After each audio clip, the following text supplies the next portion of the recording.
প্রদান করি, আমি যে কথাটা বলেছি এটা আমার কথা না, এটা হচ্ছে আল্লাহর কথা। আপনি বলবেন ওটা কোন কথা বলেন আপনি, এটা আল্লাহর কথা। অবশ্যই আল্লাহর কথা। 21 নম্বর পারা সূরাতুর রূম, আল্লাহ তাআলা বলছেন ওয়ামিন আয়াতিহি আন খালাকা লাকুম মিন আনফুসিকুম আজওয়াজান লিতাসকুনু ইলাইহা ওয়া জাআলা বাইনাকুম মাওয়াদ্দাতাও ওয়া রাহমা। বিয়ের উদ্দেশ্য হচ্ছে মোট 3টা। যুবক ভাইরা বলো কয়টা? এই যুবক তোমরা হাত তুলে বলো কয়টা? আচ্ছা হাত নামান। প্রথম উদ্দেশ্য হচ্ছে মানসিক শান্তি।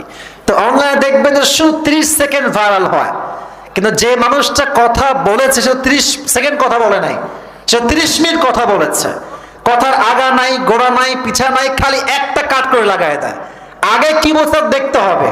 আমি বিয়ে নিয়ে কথা বলছিলাম, আমি বললাম বিয়ের ক্ষেত্রে যদি তুমি তোমার ওয়াইফকে দেখে মানসিক শান্তি পাও, এটা তোমার জীবনের সবচেয়ে বড় রহমত। ঠিক কিনা বলো যুবক ভাইরা?